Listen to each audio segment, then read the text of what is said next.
Jangan anggap sepele gejala awal yang diberikan oleh tubuh Anda. Lebih baik kita tahu dan waspada tanda-tanda ginjal kita bermasalah, agar kita bisa bertindak lebih cepat sebelum terlambat. Dan jika informasi ini bermanfaat, silakan like, komen, dan share atau bagikan. Yang belum follow bisa follow segera untuk mendapatkan info-info kesehatan lainnya.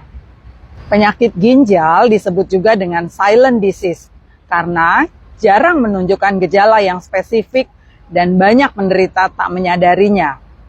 Malah, kondisi ini baru disadari setelah kerusakan ginjal cukup parah.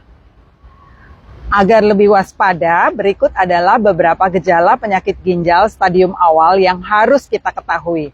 Yang pertama, urin tidak normal, seperti berbusa, karena adanya kandungan protein yang tinggi di urin dan berwarna lebih gelap karena ada darah.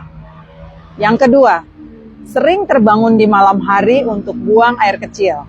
Ini disebabkan oleh ginjal yang tak bisa melakukan penyaringan dengan baik. Yang ketiga, sering mual dan muntah.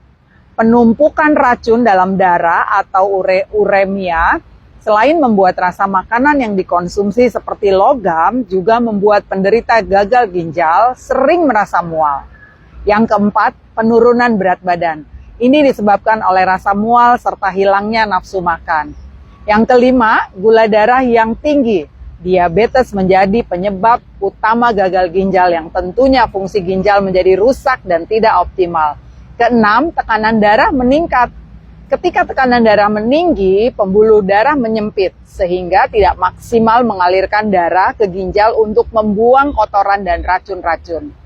Yang ketujuh, pembengkakan pada tangan, kaki, dan wajah. Karena adanya penumpukan sodium menyebabkan pembengkakan di sekitar tangan, kaki, dan wajah, disertai dengan bercak-bercak dan gatal. Kedelapan, kulit kasar dan gatal. Ini dikarenakan penumpukan limbah pada darah dan uremia. Yang kesembilan, sesak nafas. Faktor anemia dengan kondisi kekurangan darah merah dan menimbulkan kurangnya produksi oksigen dan bisa juga adanya cairan berlebihan dalam darah yang menumpuk di paru-paru karena ginjal tidak berfungsi dengan baik. Yang kesepuluh, mudah lelah dan lemas. Hal ini dipicu oleh produksi hormon eritropoietin atau EPO yang rendah untuk memproduksi sel darah merah dan membawa oksigen. 11. Nyeri punggung bagian bawah. Yang ke-12, kram otot. Karena ketidakseimbangan kadar natrium, kalsium, dan kalium atau elektrolit lain bisa mengganggu kerja otot dan syaraf. Itulah beberapa gejala yang bisa menjadi tanda awal gangguan ginjal yang perlu Anda waspadai. Bila Anda mengalami gejala-gejala tersebut, sebaiknya segera periksakan kondisi ke dokter spesialis. Pemeriksaan dan penanganan yang tepat tentunya dapat meminimalkan resiko komplikasi serius. Salam sehat dan bahagia.